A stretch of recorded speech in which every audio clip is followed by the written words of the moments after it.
some time, and were it not for a certain type of movie being made here, it would surely have suffocated by now. Martial arts movies are the oxygen that keeps it going, those slash and grab thrillers that make up in action what they may lack in plot. These films have a fervent following overseas, and those viewers would be surprised to know that what they see as Vietnam is actually the cane fields of Natal. They gross millions of dollars in America, and they may keep the cameras rolling here, but are kung fu flicks keeping directors from true creativity? Review Plus investigates. They're crass, they're plastic, and they're hammy. But martial arts pictures have proved a willing workhorse for the precarious South African film industry.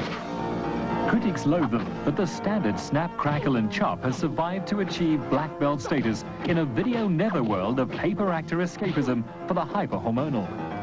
Martial arts pictures seem to have loyal audiences, and which is something that other kind of pictures that have been made in South Africa don't have. There's a huge audience and a built-in audience.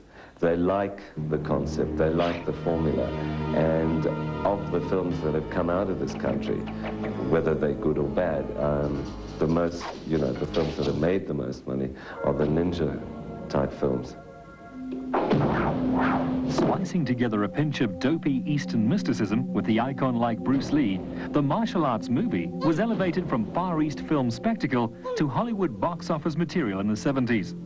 While trashy martial arts movies had been made in Hong Kong for some time, Lee perfected a spectacular form of bike choreography which became the genre's staple.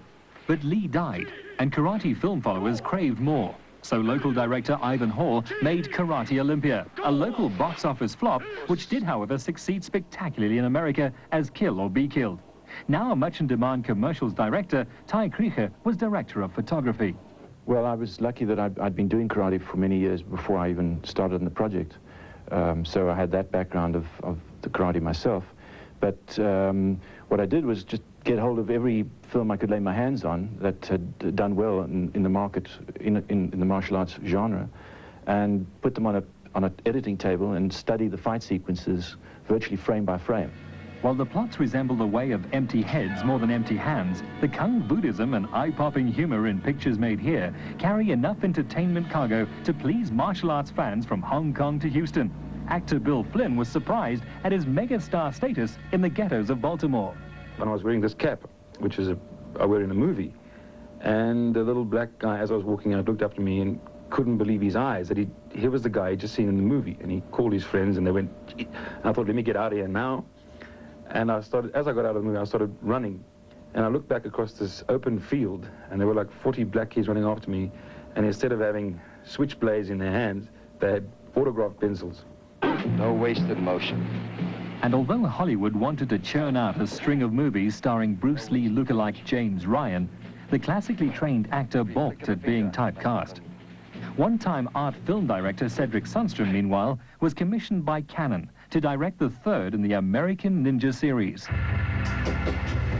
Because I'd done films for television and I'd basically concentrated on drama, I wanted to find something in the martial arts that would interest me. So I did research, and the first thing was to read up on the ninjas, the origins, and which went back to the 16th century. And I found the interesting thing about that was that some of them were actors, and that they took on the guise of other people, so they could easily change themselves into something else. Ninja is a formula. Steve James, who is the black man in it, he was part of the formula. He'd been in the previous two. The Oriental or the Japanese lady, because it is steeped in the mysticism of Japan and it goes back to that, those symbols you should have because that is part of the formula. The only difference in Ninja 3 was that we had to get a new American ninja, which instead of Michael Dudikoff, we cast David Bradley. The explosive success of American Ninja 3, one of the most rented videos in the 1989 American charts, got Sundström the director's chair again for American Ninja 4. Ninja 3, I had to make South Africa look like a Caribbean island. Ninja 4 is set in an African state somewhere. So we used Lesotho, and for once I could show Africa. So I did an arena scene at the top of a mountain, and I instilled Africa into the ninja film for the first time. Hollywood is hoping to make Ninja 5 here next year. But like Ryan and subsequently Ninja star Michael Dudikoff, who sat out Ninja 3, Sundström appreciates the pitfalls of typecasting and would prefer to concentrate on directing more of his own creatively acceptable pictures.